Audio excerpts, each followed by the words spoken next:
Hello, this is Cody without organs, and welcome back to the second reading of Jacques Lacan's Seminar 1 on Freud's technique.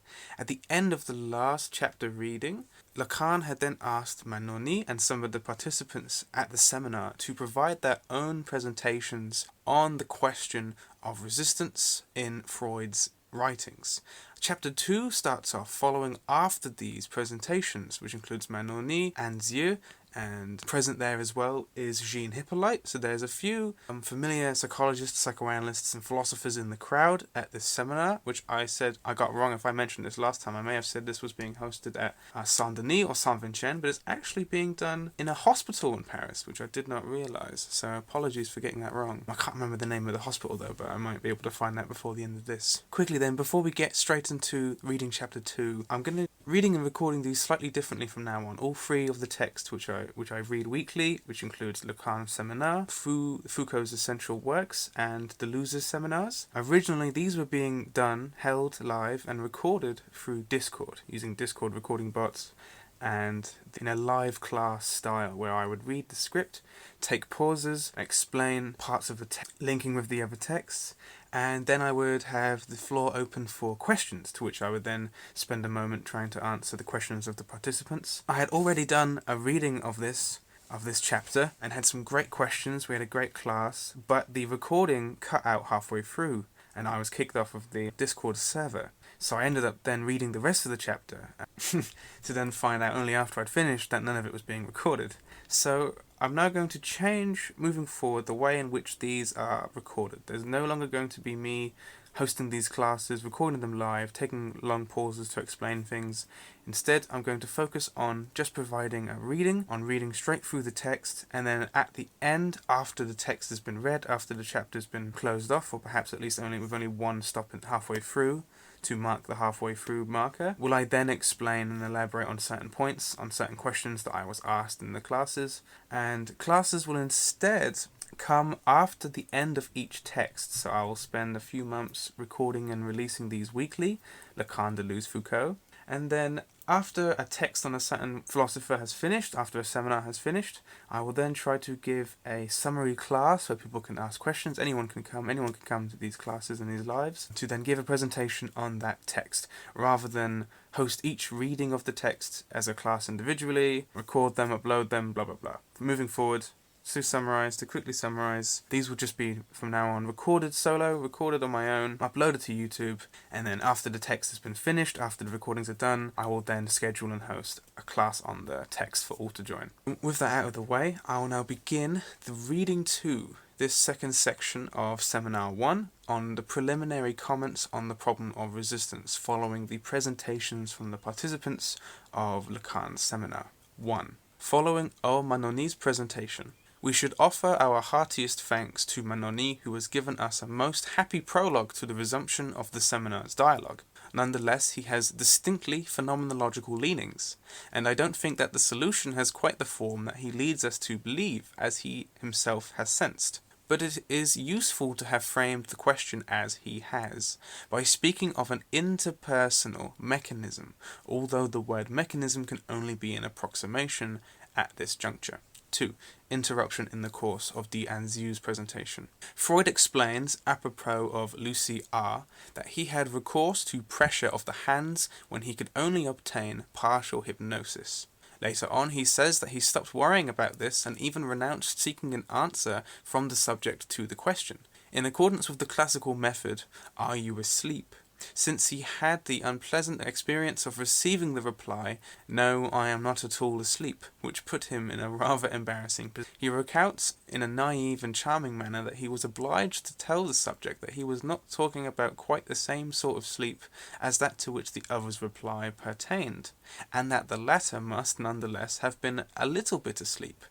Within the limits of the most perfect ambiguity, he quite clearly states that all this put him in a most embarrassing situation, which only came to an end the day he no longer cared one way or another. But he retained the pressure of hands, either on the forehead or on either side of the head, and at the same time he asked the patient to concentrate upon the cause of the symptom. That was an intermediary stage between dialogue and hypnosis. The symptoms were dealt with one by one. in themselves, tackle directly like so many formal problems. In Freud's hands, the patient was assured that the memory which were going to come forth were the most relevant ones, that all he had to do was trust in that. And Freud added the detail that it would be at the moment when he removed his hands, mimicking the lifting of the barrier, that the patient would become completely aware and would only have to take hold of what came into his mind in order to be certain of being on the right track. It is quite remarkable that this method proved itself perfectly effective for the cases which Freud tells us of. Indeed, the case of Lucy R., which is so elegant, was entirely solved with an effortlessness which has all the beauty of works by primitives. You'll find happy chance, a benevolent divine conjunction, in everything new that is discovered. In contrast with Anna O, we find the hard labour of working through, possessing all the animation and density of the most modern analytic cases, despite the method that was used. The whole series of events, the whole history, was relived and reworked several times. It required work of extended scope, lasting almost a year. In the case of Lucy R., things happened much more quickly, and with an elegance that turns it into something quite striking. Undoubtedly, we aren't truly able to see where the main springs lie, on account of its being too compressed. But even so, it is of hysterical symptoms, and their signification was detected, with locations and dates, in an altogether happy manner. On this occasion, Freud reveals all the minutiae of his way of working. 3. Idem. I have already emphasized the uniquely privileged character of the cases which Freud dealt with, on account of the special character of his technique. What that was, we can only guess at on the basis of a number of rules which he has given us, and which have been faithfully applied. As the best authors and those who knew Freud have admitted, one cannot gain a complete conception of the way in which he applied the technique. I must emphasize the fact that Freud progressed on a course of research which is not characterized by the same style as other scientific research. Its domain is that of the truth of the subject. The quest for truth is not entirely reducible to the objective and objectifying quest of ordinary scientific research, what is at stake is the realization of the truth of the subject, like a dimension peculiar to it which must be detached to its distinctiveness. In relation to the very notion of reality, I have emphasized this in all of this year's lectures. Freud was taken up in the quest for a truth which engaged him totally, including there his own self, and hence also his presence with respect to the patient in his function, let us say, of therapist, even though the term is completely inadequate as a description of his attitude. As Freud himself said, this engagement gave an absolutely unique character to his relations with his patients. To be sure, analysis as a science is always a science of the particular. The coming to fruition of an analysis is always a unique case, even if these unique cases lend themselves all the same to some generality, since there is more than one analyst. But with Freud, the analytic experience represents uniqueness carried to its limit, from the fact that he was not in the process of building and verifying analysis itself. We cannot obliterate the fact that it was the first time that an analysis was undertaken. Doubtless, the method is derived from it, but it is only method for other people. Freud, for his part, did not apply a method. If we overlook the unique and inaugural character of his endeavour, we will be committing a serious error. Analysis is an experience of the particular. The very first experience of this particular thus takes on an even more peculiar value. If we do not emphasize the difference between the first time and everything that has followed since, we, who are interested not so much in this truth as in the construction of the access roads to this truth, will never be able to grasp the meaning of certain sentences, certain texts, which come into view in Freud's oeuvre, and subsequently take on, in other contexts, a completely different meaning, even though one might consider them to be stenciled, one on top of the other. The interest of these commentaries on the Freudian texts allow us to follow out in detail those questions which, as you already see today, have a considerable importance. They are numerous and insidious. Strictly speaking, the sort of questions that each and every one of us is careful to avoid, relying instead on a jingle, a formula which is schematic, abbreviated, and vivid. 4. D'Anzieu cites a passage from the studies on hysteria, with interruption.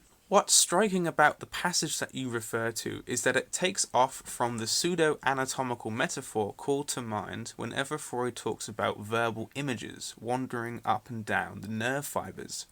Here, what is stratified around the pathogenic nucleus calls to mind a bundle of papers, a score with several registers. These metaphors overpoweringly tend to suggest the materialization of speech, not the mythical materialization of the neurologists, but a concrete materialization. Speech begins to flow in the leaves of a printed manuscript. The metaphor of the blank page, of the palimpsest, is also taken up on another occasion. It has since appeared under the pen of more than one analyst. Here we come upon the idea of several longitudinal strata, that is to say, of the several threads of discourse. One may imagine them as rendered material in the text in the form of literally concrete bundles.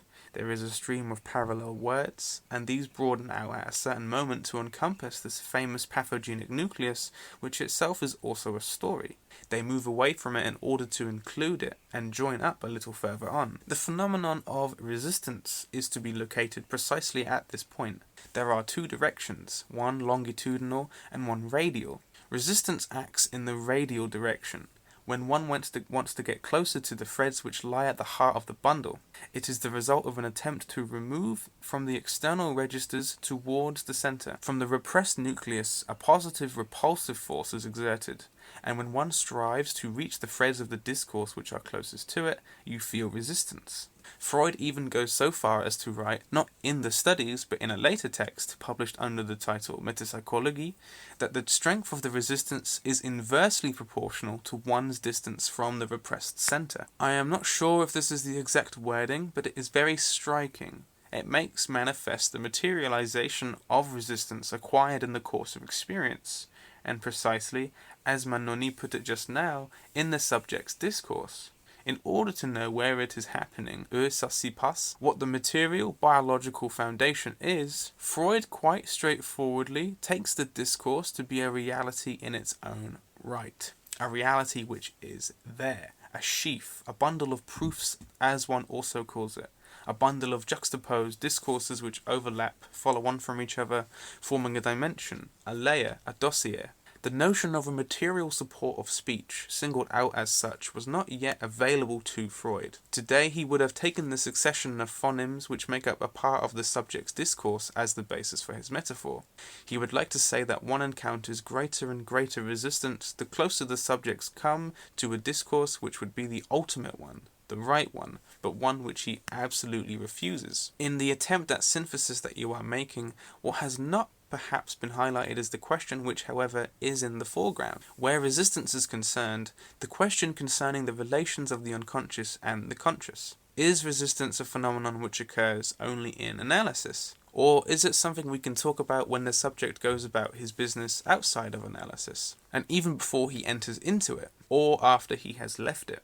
Does resistance continue to have a meaning outside of analysis? There is a discussion of resistance in the analysis of dreams, to which neither of you have referred, and which nevertheless constitutes the implicit hypothesis behind some of the problems both of you have raised, since Freud there asks himself about the inaccessible nature of the unconscious. The ideas of resistance are extremely old, and right from the start, from Freud's initial researches, resistance is linked to the idea of the ego. But when one reads some startling sentences in the text of the studies, where it is not just a question of the ego as such, but of the ego as representing the ideational mass, one realizes that the notion of the ego already foreshadows for Freud all the problems that it now presents for us. I would almost say that it is a notion with retroactive effect.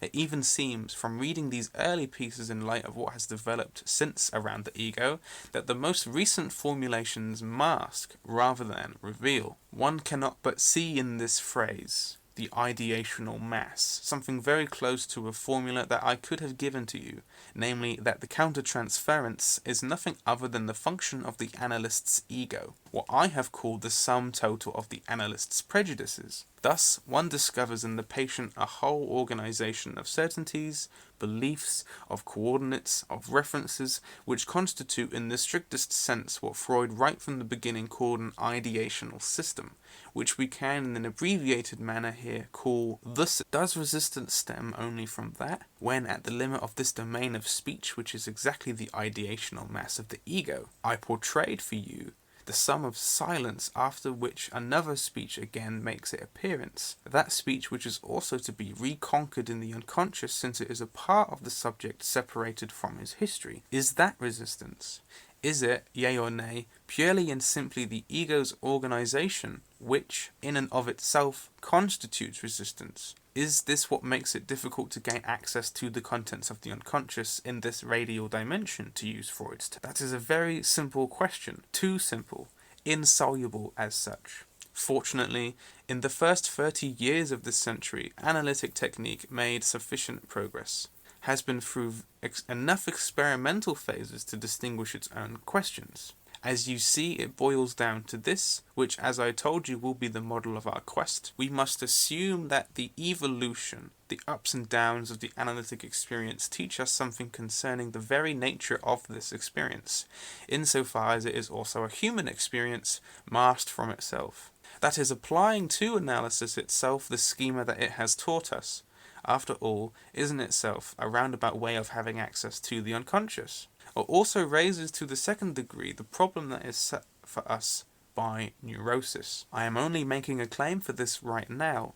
You'll see it demonstrated as we examine it. What do I want? If not to get out of this genuine impasse, mental and practical, in which analysis has now ended up, you see that I push what I say quite far. It is incumbent on us to submit even analysis to the operational schema that it has taught us, and what consists in reading enough in the different phases of its theoretico-technical development to advance further towards the reconquest of the authentic reality of the unconscious by the subject. This method will require us to go well beyond the simple formal catalogue of procedures or of conceptual categories. Submitting analysis to an examination which is itself analytic is a step which will reveal its fertility in relation to technique, as fertile as it has already revealed itself in relation to Freud's clinical writings. 5. Interventions in the course of the discussion. Psychoanalytic writings swarm with improprieties of method. These are difficult themes to deal with, to verbalize, without giving the verb a subject. In addition, we are always reading that the ego emits the signal of anxiety, handles the life instinct, death instinct. One no longer knows where the switchboard, the signal man, the pointer is. All of this is quite improper. We are continually finding Maxwell's little demons making an appearance in analytic writing, possessing foresight, intelligence.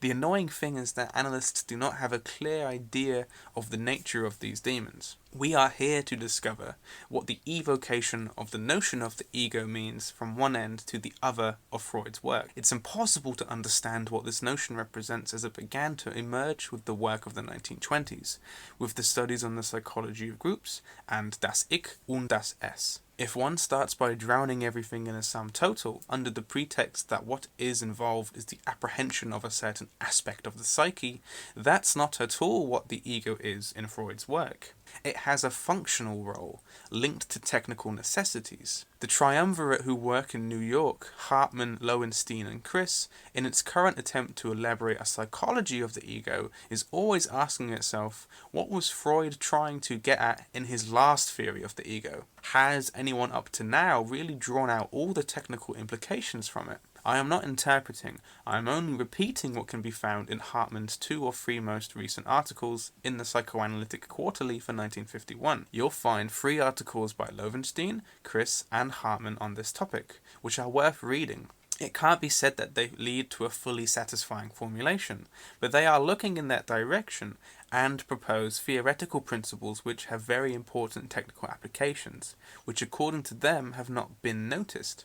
It is very interesting to follow the development of this work in a series of articles we have seen appear over several years, especially since the end of the war. I believe that what has happened there is a very significant failure, one which has to be very instructive for us. In any case, there is a world of difference between the ego as discussed in the studies, the ideational mess, the container of ideations, and the final theory of the ego, such as it had been wrought by Freud himself from 1920 on, which is still a problem for us. Between the two lies the central field we are in the process of studying. How did the final theory of the ego get to see the light of day?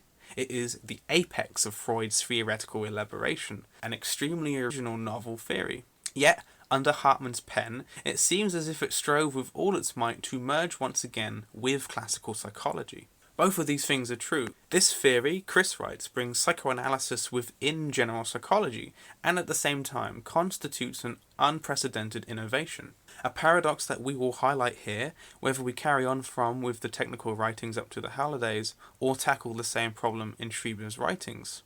In Bergman's article Germinal Cell, the germinal cell of analytic observations is taken to be the notion of a rediscovery and restitution of the past.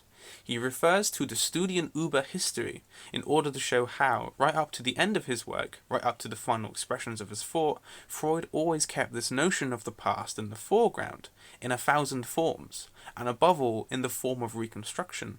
In this article, the experience of resistance is therefore in no way considered as central. Hippolyte is alluding to the fact that Freud's anatomical researches can be viewed as successes, and have been recognized as such. In contrast, when he set himself to work at the physiological level, he seems to have shown a certain lack of interest. That is one of the reasons why he didn't recognize the importance of the discovery of cocaine. His physiological research was feeble because it stuck fast to the therapeutics. Freud concerned himself with the use of cocaine as an analgesic and left to one side its anesthetic value. Here we are reminding ourselves of a trait of Freud's personality. Certainly we can ask ourselves if he was as Z was saying, my apologies, Z being Azure, another participant of the seminar, keeping himself for a more glorious destiny. But to go so far as to say that turning towards psychopathology was for him a compensation is, I believe, a bit excessive. If one reads the works published under the title The Origins of Psychoanalysis, and the rediscovered early manuscript in which the theory of the psychic apparatus figures, one realizes that he was following the line of contemporary theoretical elaboration of the mechanistic functioning of the nervous apparatus. Besides, everyone recognized it. One shouldn't really be surprised, therefore, that electrical metaphors are mixed up in it, but nor should you forget that the electric current was experimented with for the first time in the area of nerve conduction, without anyone knowing what the implications would be. Z. I believe that, from the clinical point of view, the notion of resistance clearly represents an experience that we all encounter at some time or another with almost all the patients in our practices. He is resisting, and it makes me furious. Sorry, what's that? Z. I mean that extremely unpleasant experience when you say to yourself, he was on the point of discovering, he could have discovered himself. He knows it without knowing that he knows it. All he has to do is take the trouble to look up, and this damn idiot, this cretin, all those aggressive and hostile words that leap to mind doesn't do it. And the temptation that one feels to push him, to compel him, don't get too excited about it. Hippolyte. The only thing that allows the analyst to be intelligent is when this resistance makes the analysand look like an idiot. It promotes heightened self-esteem. All the same, the trap of countertransference, since we have to call it that, is more insidious than this first plane. Z. For direct power over human beings, Freud substitutes the indirect and more palatable power that science gives over nature. We see here again the mechanism of intellectualization, understand nature and by that very fact subdue her to oneself, the classical formula of determinism, which elusively refers back to Freud's authoritarian character, which punctuates the whole of his history, particularly in his relations with heretics as much as with his disciples. I ought to say that if I do speak in this manner, I stop short of making it the key to the Freudian discovery. Z. I don't think I'm making it the key either, but it is an interesting point to highlight. In this resistance, Freud's hypersensitivity to the subject's resistance is not unconnected to his own character. What allows you to speak of Freud's hypersensitivity? Z. The fact that he, and not Brewer, nor Charcot, nor anyone else, discovered it. After all, it happened to him, because he felt it more keenly, and he accounted for what he had experienced. You believe that the fact of bringing out a function like resistance indicates a specific intolerance in the subject to whatever resists him? Isn't it, on the contrary, knowing how to conquer it? how to go elsewhere and well beyond, which allowed Freud to turn it into one of the mainsprings of the therapy, a factor which one can render objective, nameable, and manageable. You think that Freud was more authoritarian than Charcot, whereas Freud, insofar as he could, renounced suggestion so as to let the subject integrate what the resistances separate him from. In other words, are those who fail to recognize méconnaissance resistance less authoritarian, or is the person who recognizes it for what it is? I am rather inclined to believe that someone who, in hypnotism, attempts to make an object of the subject, his thing, to make him as supple as a glove so as to give him any form that he chooses, so as to take from him what he wants, is, more so than Freud, driven by a need to dominate and exercise his power. In contrast, Freud seems respectful of what is generally known as the object's resistance. Z. Certainly. I believe that one must be extremely careful here. We cannot make use of our technique so importunately. When I talk about analysing Freud's work, it's so as to venture into it with unqualified analytic prudence. One shouldn't make a character trait into a constant of the personality, still less a characteristic of the subject. On this topic you'll find some very hasty things from Jones's pen, but things which are nonetheless more subtly than what you have said. To think that Freud's career was a compensation for his desire for power, even for his clear-cut megalomania, of which moreover one may find traces in remarks he made, I think that's Freud's drama. From the moment when he discovers his path, cannot be summarized like that. We have after all learned enough through analysis not to feel ourselves obliged to identify the Freud who dreams of world domination with the Freud who reveals a new truth. It doesn't seem to me to arise out of the same Cupido, if not of the same libido. Hippolyte. Even so, it seems to me, without accepting in their totality the formulations of Z and the conclusions he draws from them, that in Charcot's domination through hypnosis, it was only a matter of domination over someone reduced to an object, of the possession of a being no longer master of himself. Whereas in the Freudian domination, it is the vanquishing of a subject, a being who still has self-awareness. Hence there is a stronger will for domination in the domination of the resistant to be conquered than in the simple and straightforward suppression of this resistance, without being able to draw from that the conclusion that Freud wanted to dominate the world. Is domination really what is at stake in Freud's experience? I always have reservations about lots of things which aren't specified in his way of going about things. His interventionism, in particular, I find surprising. If we compare it to some of the technical principles to which we now grant importance, but you'll find in this interventionism no satisfaction being gained from having won a victory over the patient's consciousness.